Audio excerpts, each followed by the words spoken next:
Hello everyone, मेरा Ayurveda channel पे आप सब लोगों का स्वागत है। और हमने जो रिसर्च और स्टैट्स की बुक शुरू की है डॉक्टर बिलाल अहमद वानी की, उसमें हम स्टैट्स का जो पोर्शन है उस पर आ चुके हैं चैप्टर नंबर 8 पर। चैप्टर नंबर 7 तक कंप्लीट हो चुका है। आज हम चैप्टर नंबर 8 को डिस्कस करते हैं। चैप्टर नंबर 8 का नाम है fundamentals of testing of hypothesis. इसमें देखते हैं शुरू से। In scientific study the prediction और the anticipated happening is called hypothesis. सबसे पहले इन्होंने हाइपोथेसिस की एक सुपरफिशियल डेफिनेशन दे रखी है कि कोई भी प्रेडिक्शन या फिर कोई भी हैपनिंग मतलब कोई भी इवेंट का होना, उसको हम बोलेंगे हाइपोथेसिस। फिर नेक्स्ट देखिए, hypothesis is a wild guess and significance is a search for its proof. अब इसमें दो वर्ड हैं, एक हाइपोथेसिस है और एक सिग्निफिकेंस है। तो हाइपोथेसिस क्या है? वाइल्ड गेस है, मतलब आप किसी चीज़ को गेस कर रहे हैं। और सिग्निफिकेंस क्या है? उसके मतलब जो आप सर्च कर रहे हैं उसका प्रूफ देना है सिग्निफिकेंस। फिर देखिए, it is the starting point of any research. अगर आप हाइपोथेसिस बनाते हैं या हाइपोथेसिस देते हैं तो वो स्टार्टिंग पॉइंट होता है किसी भी रिसर्च का।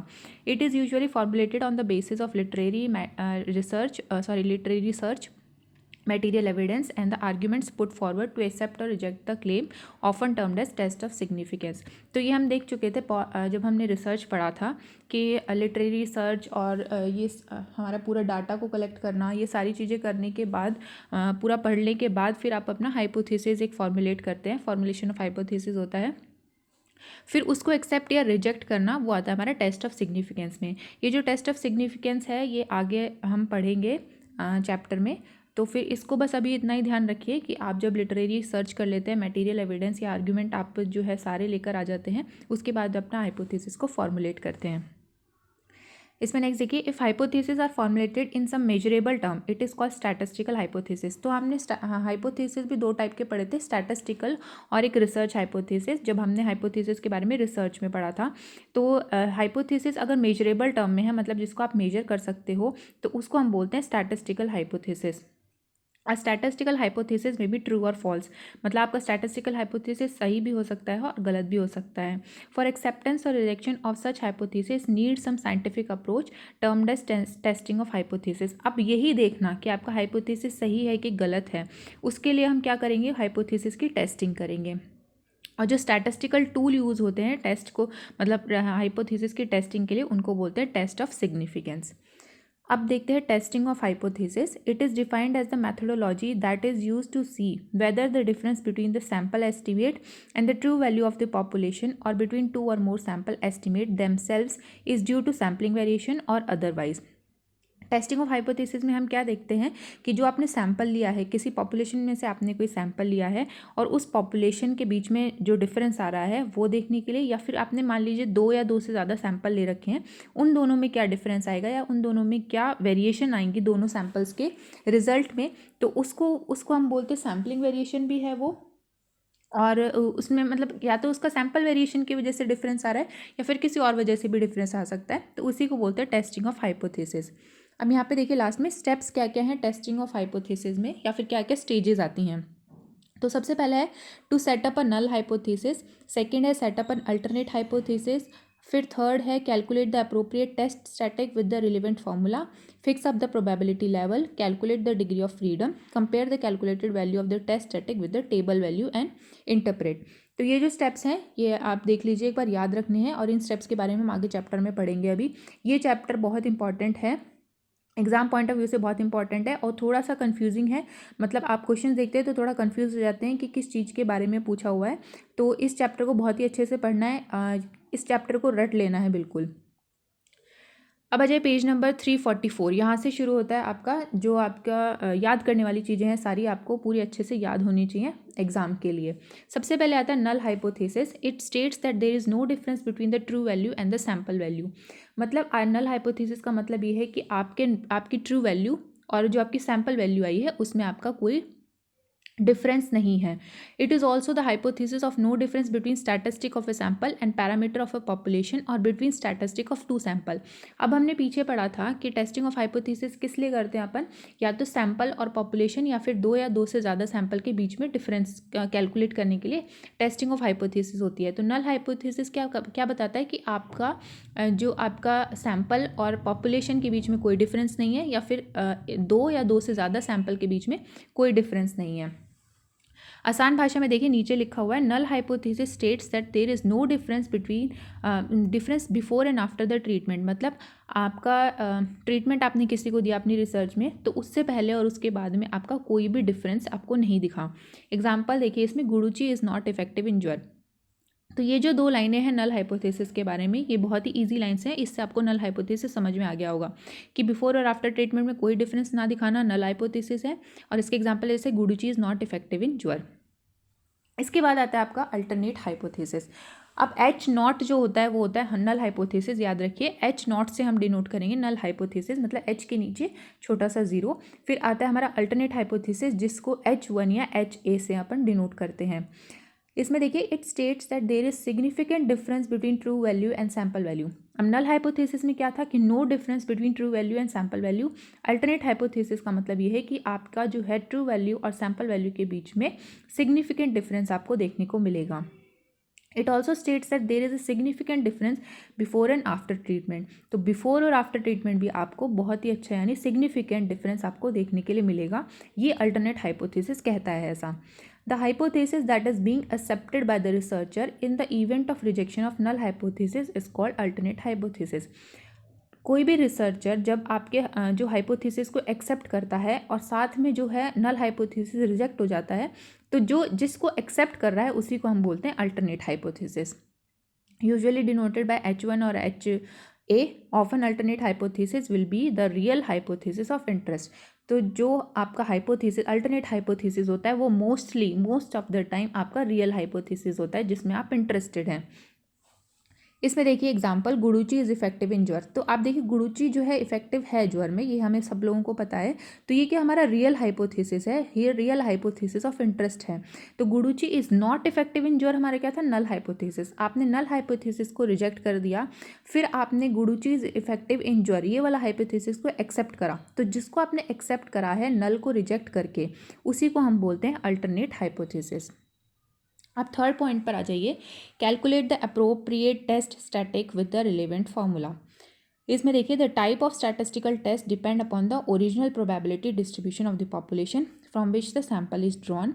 Generally the normal distribution is assumed for most of the biological data and hence the concept of standard error and confidence level are being applied। अब देखिए यहाँ पर हम क्या करेंगे, टेस्ट लगाएंगे। थर्ड पॉइंट का मतलब होता है कि आपने अपना डाटा कलेक्ट कर लिया और आप रिलीवेंट फार्मूलाज मतलब टेस्ट जो हैं आपके टी है, काई स्क्वायर है, ये सारे टेस्ट आप इसमें अप्लाई करेंगे। और मतलब अब जैसा भी आपके पॉपुलेशन का डिस्ट्रीब्यूशन है उसके हिसाब से। लेकिन जनरली हम क्या जब भी टेस्ट लगाते हैं तो हम अपने जनरली नॉर्मल डिस्ट्रीब्यूशन जो है मान लेते हैं अपनी पॉपुलेशन का। नॉर्मल डिस्ट्रीब्यूशन के बारे में लास्ट चैप्टर में हम लोग पढ़ चुके हैं। तो जनरली हम अपने आप ही कंसिडर कर लेते हैं कि हमारा जो डाटा है वो नॉर्मली डिस्ट्रीब्यूटेड है। अब देखिए, usually test for normality z test, t test and chi square test, f test are applied. तो हम कौन कौन से टेस्ट कर सकते हैं, जेड कर सकते हैं, T, chi square and F, 4 test हम कर सकते हैं। इसमें छोटे छोटे पॉइंट में ये देखिए, for qualitative data chi square test लगाएंगे और क्वांटिटेटिव के लिए टी टेस्ट लगाएंगे। ये टेस्ट जो है हम आगे भी बढ़ेंगे, अलग अलग चैप्टर हैं पैरामेट्रिक और नॉन पैरामेट्रिक टेस्ट के। यहाँ पे बस आप ये देख लीजिए कि जो थर्ड पॉइंट है उसमें हम टेस्ट का मतलब स्टैटिस्टिकल टेस्ट का यूज़ करते हैं। इसके बाद आ जाइए, fix up the probability level. Fourth point है कि आप प्रोबेबिलिटी लेवल को फिक्स करना। The test of significance is perform to accept the null hypothesis और to reject it and accept the alternate hypothesis. अब आप जो भी टेस्ट लगा रहे हैं, ठीक है, आपने ऊपर वाले पॉइंट में मतलब थर्ड पॉइंट में आपने टेस्ट यूज़ करे थे। आपने टेस्ट किस लिए यूज़ करे थे कि आप नल हाइपोथेसिस को रिजेक्ट करने के लिए या फिर एक्सेप्ट करने के लिए। तो उसी के बाद हमारी जो चीज़ आती है वो है सबसे पहले zone of acceptance and zone of rejection. अभी याद रखिए कि जोन ऑफ एक्सेप्टेंस और जोन ऑफ रिजेक्शन ये नल हाइपोथेसिस के लिए ही यूज़ होंगे। मतलब इस चैप्टर में जितनी भी बातें कही गई हैं, रिजेक्ट होना, एक्सेप्ट करना, ये सारी नल हाइपोथेसिस को ध्यान में रखते हुए की गई हैं।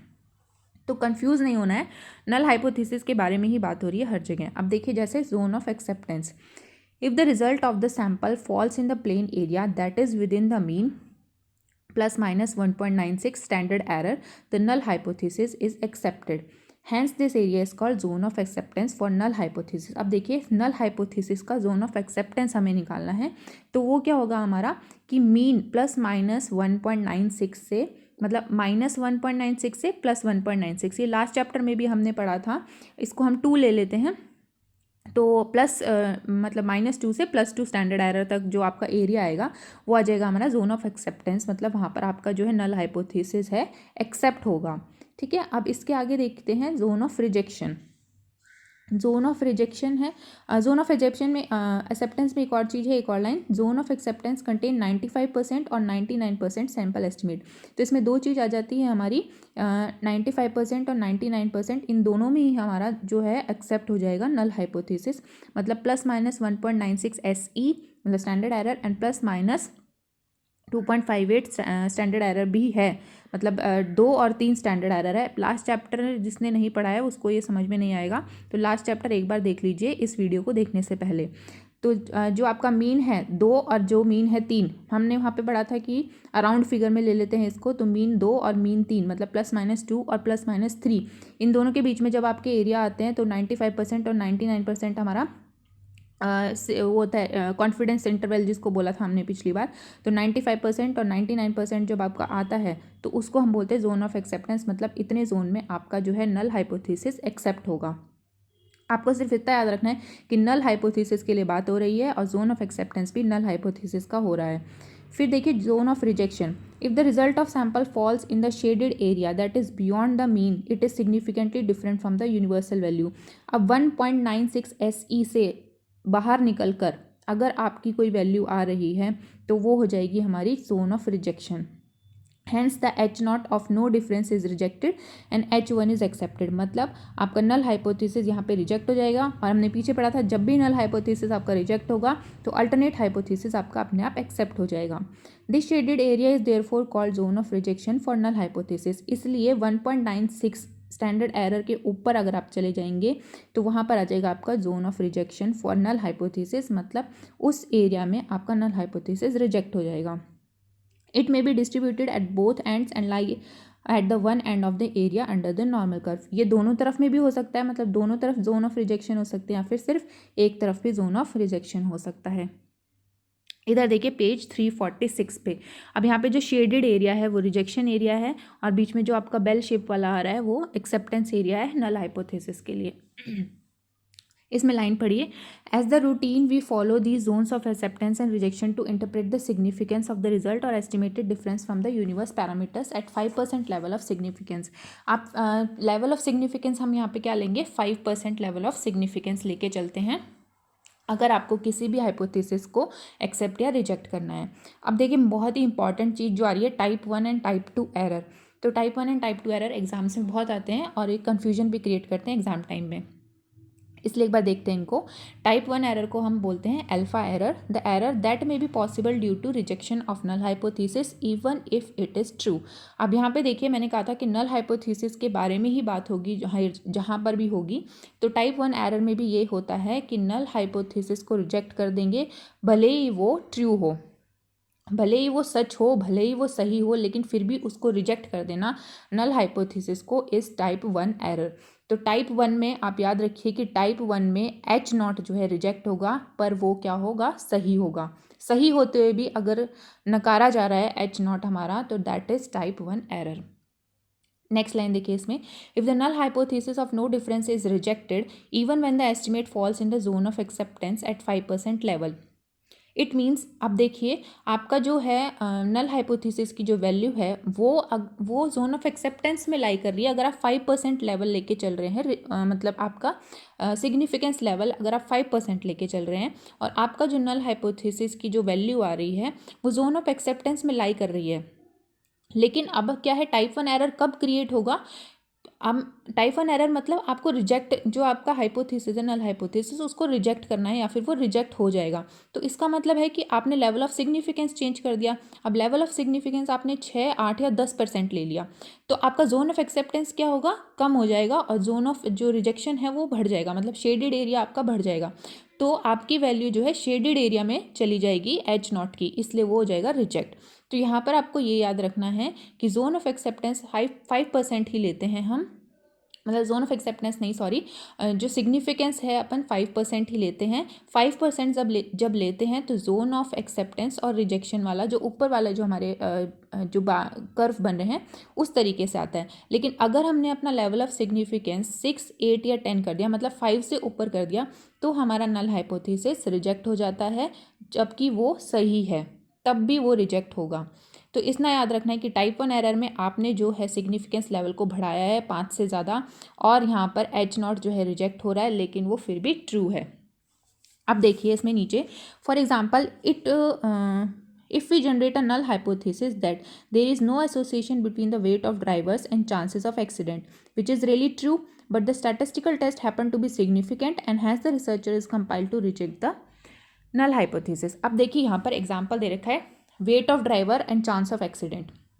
अब किसी ड्राइवर का वेट ज़्यादा है तो उसके चांसेस ऑफ एक्सीडेंट ज़्यादा हैं या कम हैं, ये दोनों एक दूसरे पे डिपेंड नहीं करते, मतलब दोनों का कोई एसोसिएशन नहीं है। तो हमारे नल हाइपोथेसिस में भी हमें यही बोला था कि इन दोनों के बीच में कोई भी एसोसिएशन नहीं है। इसका मतलब नल हाइपोथेसिस सच बोल रहा था कि इन दोनों का कोई एसोसिएशन नहीं है। लेकिन फिर भी क्या हुआ, सिग्निफिकेंस लेवल को आपने बढ़ा दिया 5 से ज़्यादा, तो वो क्या, हमारा जो नल हाइपोथेसिस था वो जोन ऑफ रिजेक्शन में फॉल करने लग गया, कि मतलब सही होते हुए भी आपका नल हाइपोथेसिस जो है रिजेक्ट हो जाता है। तो अब मान लीजिए नल हाइपोथेसिस रिजेक्ट हो गया कि वेट ऑफ ड्राइवर और चांस ऑफ एक्सीडेंट का जो एसोसिएशन नहीं था वो रिजेक्ट हो गया। इसका मतलब क्या हुआ कि इन दोनों में एसोसिएशन है, आपने रिजेक्ट कर दिया ना, एसोसिएशन को आपने रिजेक्ट कर दिया। अब आप एक्सेप्ट किसे करेंगे कि एसोसिएशन है, जबकि वो एक गलती है, बहुत बड़ा एरर है। इसके बाद देखिए आप टाइप 2 एरर और beta error. The error that may be possible due to exception of null hypothesis even if it is false. अब देखिए आपका नल हाइपोथेसिस फॉल्स है, मतलब गलत है, लेकिन फिर भी आप उसको एक्सेप्ट कर रहे हैं, तो वो होता है हमारा type 2 error. If null hypothesis of no difference is accepted when the result fall in the zone of rejection, but it means we are changing the level of acceptance from 5% to, अब देखिए यहाँ पर जो आपका level of acceptance है, significance level है, इधर भी 5% ही लेना था, मतलब नॉर्मली अपन लेते हैं 5%, लेकिन अगर हम उसको बढ़ा देंगे तो टाइप 1 एरर हो जाएगा, और 5% से अगर हम घटा देंगे 4, 3, 2, 1 कर देंगे, तो वो जो हो जाएगा हमारा मतलब टाइप 2 एरर हो जाएगा, कि वहाँ पर आपका जो हाइपोथेसिस था वो गलत था, फिर भी आपने उसको एक्सेप्ट कर लिया। तो टाइप 2 एरर जो है आपका ये है कि आपका नल हाइपोथेसिस एक्सेप्ट हो जाता है गलत होते हुए भी। अब देखिए for example, if we generate a null hypothesis that there is no association between smoking and lung cancer which is really false, but the statistical test happened to be significant and hence the researcher is compelled to accept the null hypothesis that there is no association between smoking and lung cancer। अब देखिए आपने null hypothesis बना दिया कि आप smoking और lung cancer का कोई एसोसिएशन नहीं है, जबकि आपको पता है कि ये फॉल्स है, लेकिन आपका जो रिजल्ट ऐसा आया कि वो दिखा रहा है कि आपका नल हाइपोथेसिस जो है वो, मतलब आपकी जो वैल्यू ऐसी आई है कि आपका नल हाइपोथेसिस की वैल्यू जोन ऑफ एक्सेप्टेंस में लाई कर रही है, तो आपको क्या उसको एक्सेप्ट करना ही पड़ेगा अगर वो जोन ऑफ एक्सेप्टेंस में लाई कर रही है। तो नल हाइपोथेसिस को एक्सेप्ट करना जबकि वो गलत हो तब भी। तो आप इसको याद रखिएगा कि टाइप 2 एरर में आपका नल हाइपोथेसिस गलत होता है, लेकिन फिर भी वो एक्सेप्ट किया जाता है। अब देखिए इसमें, in medical science type 1 error is considered more serious. To minimize the error of chance, we should select a large and random sample and interpret the result at 5% critical level of significance। Medical sciences में बता रखा है कि type 1 error जो है बहुत ज़्यादा serious consider किया जाता है। सीरियस कंसिडर क्यों किया जाता है, क्योंकि देखिए आपका जो सही चीज़ें होती हुए भी अगर आप उसको रिजेक्ट कर रहे हैं तो आपको गलत चीज़ को एक्सेप्ट करना पड़ेगा, इसलिए ये ज़्यादा सीरियस माना जाता है। तो इसके एरर को कम करने के लिए हम एक लार्ज और रैंडम सैंपल को सेलेक्ट करना चाहिए, जो कि, और उसका सिग्निफिकेंस इंटरवल हम लेंगे 5%। फिर टाइप 2 एरर देखिए, इसी में नीचे हाईलाइट नहीं किया हुआ, लेकिन आप लोग कर लीजिएगा। Type 2 error is not serious because it only needs confirmation of result by changing the level of acceptance. आप लेवल ऑफ एक्सेप्टेंस को चेंज कर दीजिए, आपका टाइप 2 एरर भी खत्म हो जाएगा और ये इतना सीरियस नहीं होता। फिर आ जाइए आप पेज नंबर 348 पे। 348 पे टेबल भी बनी हुई है, इसी को पूरा समराइज़ करके आप एक बार ये टेबल देख लीजिएगा कि नल हाइपोथेसिस कहाँ पर आपका एक्सेप्ट हो रहा है और कहाँ पर रिजेक्ट हो रहा है। अब आता है हमारा पांचवा point, fifth point, calculate the degree of freedom. The degree of freedom denotes the number of sample item that can be chosen freely from all the samples in each group as it can influence the precision of the estimate considerably. Degree of freedom मतलब आपके जो sample है आपने लिया, मान लीजिए 100 लोगों का सैम्पल लिया है, उसमें से आप जिन लोगों को चुनते हैं, जिन आइटम्स को चुनते हैं, जिस ऑब्जेक्ट को या फिर जिस सब्जेक्ट को चुनते हैं, उनके पास कितनी फ्रीडम है चुने जाने की, that is called degree of freedom, जिससे कि वो आपके जो रिजल्ट को है उसको और प्रिसाइज कर दें, तो इसको हम बोलते हैं degree of freedom. In order to do statistical test, the calculated value of test statistic is to be compared with the corresponding table value, T table, chi-square table and F table। देखिए degree of freedom जो है आपकी जो book है उसमें stats की जो भी बुक्स आती हैं उसके लास्ट में आपके टेबल दी होती है, तो वहीं पर डिग्री ऑफ फ्रीडम भी लिखा रहता है, DF करके लिखा रहता है। तो आप टेबल वैल्यू से डिग्री ऑफ फ्रीडम को कैलकुलेट कर सकते हैं। कैलकुलेट नहीं करना होता, आपको पहले से कैलकुलेटेड वैल्यू दी होती है। तो डिग्री ऑफ फ्रीडम आपका जहाँ पर भी यूज़ होता है किसी भी सैम्पल में, आप टेबल को देख कर और डिग्री ऑफ फ्रीडम उसका देख सकते हैं। अब यहाँ पे देखिए, if n is the sample size and n-1 subject except the last one has got the amount of freedom to get selected, that is why degree of freedom is always taken one less than total number. अब देखिए आपकी कोई line है, ठीक है, उसमें जो सबसे लास्ट वाला बंदा होगा उसके सबसे ज़्यादा चांसेस हैं कि वो, मान लीजिए आपके पास कोई ऐसा इंजेक्शन लग रहा है या फिर कोई ऐसी दवाई बट रही है, तो आपके पास एक बहुत ही लंबी लाइन लगी हुई है, तो उसमें जो लास्ट वाला मेंबर होता है उसके भागने के चांसेस ज़्यादा होते हैं कि क्या पता दवाई सही नहीं है या फिर इंजेक्शन सही नहीं है, तो उसके पास पूरी सबसे ज़्यादा फ्रीडम होती है सबसे लास्ट वाले जो बंदा है उसको वहाँ से, मतलब उस लाइन को छोड़ के जाने की। इसलिए जब भी हम कोई सैम्पल साइज लेंगे डिग्री ऑफ फ्रीडम के लिए तो n-1 करेंगे, मतलब जो लास्ट वाला है उसको फ्रीडम है जाने की, या फिर वो सबसे ज़्यादा जो है उसके पास चांसेस होते हैं कि वो चला जाए। इसलिए यहाँ पे n-1 दे रखा है, इसका सिर्फ इतना ही मतलब है और इससे ज़्यादा डीप में नहीं जाना है इसमें। फिर सिक्स्थ पॉइंट देखिए, compare the calculated value of test static with the table value and interpret. अब जो आपकी टेस्ट आपने जो यूज़ करे हैं, टेस्ट लगाए हैं आपके डाटा में, उसकी जो वैल्यू आती है इसको आप टेबल वैल्यू से इंटरप्रेट करते हैं। आपने जिन्होंने भी थीसिस अपनी कंप्लीट कर ली है या फिर जो अभी थीसिस के बीच में हैं उनको थोड़ा बहुत तो समझ में आ रहा होगा कि आप जब अपनी पी वैल्यू या फिर आप जब अपनी थीसिस बनाते हैं और आपका डाटा जब आप अपने स्टैट्स में या फिर कोई भी सॉफ्टवेयर में यूज़ करते हैं तो वैल्यू निकल कर आती है, आप उस वैल्यू को टेबल से कंपेयर करते हैं कि हमारी वैल्यू जो है कितनी सिग्निफिकेंट है या कितनी सिग्निफिकेंट नहीं है। इसमें देखिए, as a general rule computed value is compared with that mentioned in the reference table. Reference table book के पीछे दी होती है, वहाँ से आप कंपेयर कर सकते हैं। At 5% probability level corresponding to the appropriate degree of freedom to get the minimum level of significance. तो प्रोबेबिलिटी लेवल हमारा कितना होता है, 5%। अब देखिए page number 349। If the calculated value is less than or equal to table value, the inference is that the null hypothesis is accepted। अब आपकी calculated value आपकी टेबल वैल्यू के से कम आ रही है या फिर इक्वल आ रही है, इसका मतलब है कि आपका नल हाइपोथेसिस जो है वो एक्सेप्ट होगा, ठीक है। अब ये जब आप अपना पूरा डाटा जब आप यूज़ कर लेते हैं और टेबल वैल्यू से जब आप उसको कंपेयर करते हैं तो आपको उस वक्त अच्छे से समझ में आ जाता है। यहाँ पे देखिए P value and it's interpretation, ये जो चीज़ है यही आपके थीसिस में काम आती है। तो पी वैल्यू और उसको इंटरप्रेट कैसे करना है वो देखते हैं। P value is defined as the probability of obtaining a result equal to or more extreme than what is actually observed, assuming that the hypothesis under consideration is true। आपने कोई भी hypothesis ले रखा है, आप उसको पहले से सोच रहे हैं कि ये true है, ठीक है। आप उसकी P वैल्यू निकालेंगे, डाटा को पूरा डाटा आप अपने पेशेंट से लेके सारा आपको डाटा पूरे से ऑर्गेनाइज करके एनालाइज करके उसके ऊपर आप स्टैट्स यूज़ करेंगे, मतलब स्टैटिस्टिकल टेस्ट लगाएंगे, तो P वैल्यू निकल कर आएगी। P वैल्यू मतलब होता है कि आपका जो रिजल्ट है वो आपकी एक्चुअल ऑब्जर्वेशन के कितनी पास है या फिर उसके इक्वल है, तो that is called P value. अब the distance from the mean at which null hypothesis is rejected is the level of significance. तो ये लेवल ऑफ सिग्निफिकेंस हम देख चुके थे पहले भी कि मीन से अगर आप नल हाइपोथेसिस का जितना भी आपकी दूरी होगी उसी को हम बोलते हैं लेवल ऑफ सिग्निफिकेंस। इसमें सबसे पहला पॉइंट देखिए, अ स्मॉल पी वैल्यू मतलब लेस देन और equal to 0.5 indicate strong evidence against the null hypothesis, so it is rejected। अगर आपकी p वैल्यू इक्वल टू या फिर लेस देन 0.5 आ रही है, तो इसका मतलब ये होता है कि आपका नल हाइपोथेसिस जो है रिजेक्ट हो जाएगा। मतलब आपके पास स्ट्रॉन्ग एविडेंस है उसके खिलाफ, तो आपका नल हाइपोथेसिस हो गया रिजेक्ट। अगर आपकी पी वैल्यू 0.5 से ज़्यादा आ रही है, तो इसका मतलब ये है कि आपके पास बहुत ही वीक एविडेंस है अपने नल हाइपोथेसिस के खिलाफ, इसलिए आप फेल हो जाएंगे उसको रिजेक्ट करने के लिए, और आपको उसे एक्सेप्ट करना पड़ेगा।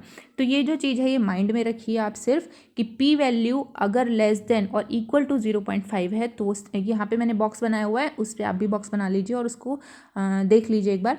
पी वैल्यू अगर लेस देन और इक्वल टू 0.5 है तो सिग्निफिकेंट है, मतलब H0, मतलब आपका नल हाइपोथेसिस फॉल्स है। सिग्निफिकेंट का मतलब क्या हुआ कि आपका अल्टरनेट हाइपोथेसिस जो है यहाँ पे ट्रू हो गया, मतलब आप जो है अपने अल्टरनेट हाइपोथेसिस को यहाँ पे एक्सेप्ट कर सकते हैं। और अगर पी वैल्यू ज़्यादा है या फिर इक्वल टू है 0.5 के, तो हो जाएगी नॉट सिग्निफिकेंट, और यहाँ पर जो है आपका नल हाइपोथेसिस ट्रू हो जाएगा, और आपका जो अल्टरनेट हाइपोथेसिस आपने सोचा था वो हो जाएगा रिजेक्ट। अगर पी वैल्यू 0.5 आती है, क्लोज टू 0.5 है, तो नीड अटेंशन, मतलब आपकी रिसर्च को अटेंशन की ज़रूरत है, आप उसको दोबारा से स्टडी करिए डाटा को। तो ये याद रखना है आपको कि आपका जो नल, मैंने बताया था कि पूरे चैप्टर में सिर्फ नल हाइपोथेसिस के बारे में लिख रखा है। आप जो है अपना अल्टरनेट हाइपोथेसिस खुद के दिमाग में रखिए कि वो रिजेक्ट होगा कि एक्सेप्ट होगा। तो अगर पी वैल्यू आपकी लेस देन या फिर लेस देन 0.5 है, तो इसका मतलब आपका नल जो है रिजेक्टेड है। तो इसका मतलब क्या हो गया, आपका H1 या फिर अल्टरनेट हाइपोथेसिस एक्सेप्ट हो जाएगा। अगर पी वैल्यू आपकी ग्रेटर देन 0.5 है, तो आपका जो है H0 मतलब नल हाइपोथेसिस एक्सेप्ट हो जाएगा, और आपका जो है अल्टरनेट हाइपोथेसिस वो है रिजेक्ट हो जाएगा। तो ये चीज़ आपको माइंड में रखनी है कि पी वैल्यू आपको 0.5 से लेस देन और ग्रेटर देन में क्या होगा। अब देखिए statistical power, the probability of correctly rejecting the null hypothesis when the alternate hypothesis true is called power of the test और स्टैटिस्टिकल पावर और सेंसिटिविटी ऑफ द टेस्ट। अब देखिए इसको ऐसे याद रख सकते हैं कि पावर किसके पास है, हमें पता है कि अल्टरनेट हाइपोथेसिस सही है, तो अल्टरनेट हाइपोथेसिस को एक्सेप्ट करने के लिए आपको नल हाइपोथेसिस को बहुत ही अच्छे तरीके से रिजेक्ट करना पड़ेगा। तो वही होती है हमारी पावर, कि हमारे पास इतनी पावर है कि हम नल हाइपोथेसिस को करेक्टली रिजेक्ट कर सके पूरे एविडेंस के साथ। इसमें देखिए नीचे बॉक्स में लिखा है power is equal to reject H0, मतलब reject null hypothesis and alternate hypothesis is true. अब इसमें 350 पेज नंबर पर आ जाइए। The sample size determines the amount of sampling error inherent in a test result. तो स्टैटिस्टिकल पावर जो है आपकी डायरेक्टली प्रोपोर्शनल होगी सैम्पल साइज के, जितना आपका सैम्पल साइज बड़ा होगा आपकी स्टैटिस्टिकल पावर उतनी ही ज़्यादा होगी, मतलब आपको जो है नल हाइपोथेसिस रिजेक्ट करने की पावर आपके पास उतनी ही ज़्यादा आ जाएगी जितने आपके पास सैम्पल ज़्यादा होगा। फिर देखिए the precision with which the data are measured also influences statistical power. अब स्टैटिस्टिकल पावर जो है हमारी इन्वर्सली प्रोपोर्शनल है मेजरमेंट एरर के। तो अगर मेजरमेंट एरर ज़्यादा है तो स्टैटिस्टिकल पावर जो हो जाएगी हमारी कम हो जाएगी। अब ये तो कॉमन वाली बात है कि जितना आप एरर करेंगे आपकी पावर कम होती जाएगी, जितनी आप गलतियाँ करेंगे ऑब्वियस सी बात है आपकी पावर कम हो जाएगी, और जितना आपकी कम गलतियाँ होंगी आपके रिसर्च में आपकी स्टैटिस्टिकल पावर जो है आपकी बढ़ती जाएगी। अब देखिए statistical significance. The statistical significant means that the static is reliable and it does not mean finding is important. देखिए स्टैटिक मतलब आपकी कोई मेजरमेंट आ गई नंबर में, ठीक है, वो रिलायबल होता है, लेकिन इसका मतलब ये नहीं है कि आपकी जो फाइंडिंग है, आपकी जो रिसर्च है वो इंपॉर्टेंट है, ठीक है। A researcher finding may be true without being important. आपकी कोई रिसर्च आपने करी है, आपकी रिसर्च ट्रू हो सकती है, मतलब आपकी पी वैल्यू ऐसी आ सकती है कि वो सिग्निफिकेंट है। मान लीजिए कोई ड्रग हुआ, ठीक है, आपने कोई ड्रग के ऊपर रिसर्च करी है और उसकी फाइंडिंग आपको बहुत अच्छी मिली है, फाइंडिंग आपकी बहुत अच्छी आई रिसर्च में, लेकिन ज़रूरी नहीं कि वो ड्रग इतनी इंपॉर्टेंट हो समाज के लिए या फिर हेल्थ में या फिर किसी भी चीज़ में। तो स्टैटिस्टिकल सिग्निफिकेंट जो होता है वो एक मेजरमेंट होती है जो रिलायबल होती है। इसका मतलब ये नहीं होता कि आपने जो फाइंड करा है वो इंपॉर्टेंट है। तो statistical significance is attained when a p-value is less than the significance level alpha, probability of rejecting the null hypothesis given that is true। ये हमने पीछे पढ़ ही लिया था। इसके बाद देखिए क्लिनिकल सिग्निफिकेंस क्या होता है। इससे पहले हमने पढ़ा था स्टैटिस्टिकल सिग्निफिकेंस, मतलब आप स्टैटिस्टिकली यानी डाटा को देख के आपकी पी वैल्यू निकालना पूरे सॉफ्टवेयर को यूज़ करके, that is statistical significance. Clinical significance होता है कि प्रैक्टिकली आपके पेशेंट को कितना आराम मिला। आपके रिसर्च में सामने वाले को कितनी खुशी मिली या फिर कितना आराम मिला या फिर कितने उसके सिम्टम्स रिड्यूस हुए, वो होता है हमारा क्लिनिकल सिग्निफिकेंस। इसमें पढ़ते हैं clinical significance is a decision based on the practical value और relevance of a particular treatment. This may और may not involve statistical significance as a criteria. अब ये क्या हो सकता है, क्लिनिकल सिग्निफिकेंस में ज़रूरी नहीं कि आपकी स्टैटिस्टिकल वैल्यू अच्छी आई हो, आपका हो सकता है कि आपका रिजेक्शन में चला गया हो आपका जो स्टैटिस्टिकल वैल्यू हो, लेकिन आपको दिख रहा है कि क्लिनिकली वो आपके पेशेंट्स के लिए बहुत काम आए। तो क्लिनिकल सिग्निफिकेंस में ज़रूरी नहीं है कि आप स्टैटिस्टिकल सिग्निफिकेंस को एक क्राइटेरिया बनाएं। Clinical significance often depends on the magnitude of the effect being studied. Magnitude of the effect मतलब रैंकिंग ऑफ द इफेक्ट कि पहले थोड़ा ठीक हुआ, फिर ज़्यादा ठीक हुआ, फिर उससे ज़्यादा ठीक हुआ। तो क्लिनिकल सिग्निफिकेंस इस चीज़ पे डिपेंड करता है। Studies can be statistically significant yet clinically insignificant. ये देखिए, आपकी जो भी स्टडी है वो स्टैटिस्टिकली सिग्निफिकेंट हो सकती है, लेकिन क्या पता वो क्लिनिकली सिग्निफिकेंट ना हो, तो ये चांसेस हैं। इसके बाद देखिए मेजर्स ऑफ क्लिनिकल सिग्निफिकेंस। अब आप क्लिनिकल सिग्निफिकेंस को कैसे मेजर करेंगे, उसके जो है 2-3 आपके जो मेथड्स दे रखे हैं इसमें, वो देखते हैं। सबसे पहले है effect size. Effect size was developed by Cohen to assess the magnitude of a treatment effect. आपके ट्रीटमेंट का कोई भी इफेक्ट का मैग्नीट्यूड मतलब रैंकिंग, आपने कोई ड्रग देना शुरू हुआ, आज उसका एक सिम्टम ठीक हुआ, 15 दिन बाद उसका दूसरा सिम्टम ठीक हुआ, 1 महीने बाद उसका तीसरा सिम्टम ठीक हुआ और 2 महीने बाद वो कंप्लीटली क्योर हो गया, तो इसका मतलब होता है magnitude of treatment effect. Effect size is based on the ratio of the difference between baseline score and follow-up score to the standard deviation of the baseline score। अब देखिए वही है डिफरेंस बिटवीन बेसलाइन स्कोर, मतलब पहले दिन जब आया तो उसका क्या स्कोर था। अब मान लीजिए आपने स्कोरिंग कर रखी है, आपने खुद के जो है उससे स्कोर बनाए हुए हैं कि पहले दिन आया तो ये 10 है, तो आप जो मतलब फॉलोअप के लिए आएगा, मान लीजिए 2 महीने बाद आया तो 0 हो गया, मतलब वो बिल्कुल क्योर हो चुका। तो इस ऐसे ही करके इसका फॉर्मूला बनाया हुआ है कि XF मतलब फॉलोअप के लिए जब आया उसका स्कोर, और जब वो पहले आया था फर्स्ट डे मतलब बेसलाइन जो स्कोर था उसका, उसमें से माइनस करना है upon standard deviation of the baseline score. मतलब आपके बेसलाइन स्कोर का जो स्टैंडर्ड डेविएशन है उससे उसको अपने को रखना है इसमें डिनोमिनेटर में। तो effect size is independent of sample size. Effect size जो है आपका सैम्पल साइज से इंडिपेंडेंट होता है। It does not increase by increasing sample size. कोई भी इफेक्ट साइज अगर आप निकालते हैं और आपका सैम्पल साइज बढ़ता जा रहा है तो इफेक्ट साइज पे कोई भी फर्क नहीं पड़ेगा। फिर आता है रिलायबल चांस इंडेक्स।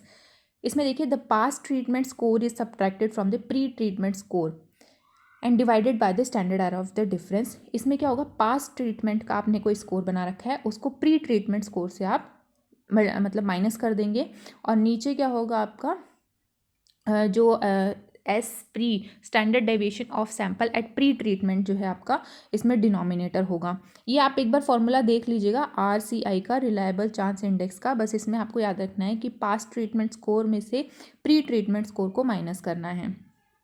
फिर उन्होंने देखिए ये जो गामा एक्स करके दे रखा है फॉर्मूले में, उसका मतलब है कि आपका S² past minus SE² upon S² past करना है आपको इसमें। तो ये वाला ज़्यादा कभी क्वेश्चन पूछा नहीं गया रिलायबल चांस इंडेक्स का, लेकिन फिर भी आप देख लीजिएगा, माइंड में होनी चाहिए कि ये जो हमारा रिलायबल चांस इंडेक्स है ये मेजरमेंट करता है क्लिनिकल सिग्निफिकेंस का। इसके बाद आता है standard error of measurement SEM। Standard error of measurement as a useful statistics for assessing individual chance. The SEM is the standard deviation of an individual. किसी भी इंडिविजुअल का स्टैंडर्ड डेविएशन या फिर किसी भी इंडिविजुअल के चांस को assess करना है is called standard error of measurement. SEM का होता है S√1 माइनस गामा यानी सैम्पल। अब देखिए यहाँ पे statistical significance versus clinical significance, अब दोनों के बीच में क्या डिफरेंस आता है। Statistical significance focuses on the null value of the effect. Clinical significance determined by the smallest clinically beneficial and harmful values of the effect. Clinical significance आपकी छोटी से छोटी क्लिनिकली अगर बेनिफिट हुआ है कोई, या फिर अगर किसी को इस ड्रग से कोई हार्म भी आया है तो भी आपका क्लिनिकल सिग्निफिकेंस वो दिखाएगा, और जबकि statistical significance as a whole आपको जो है इफेक्ट दिखाता है।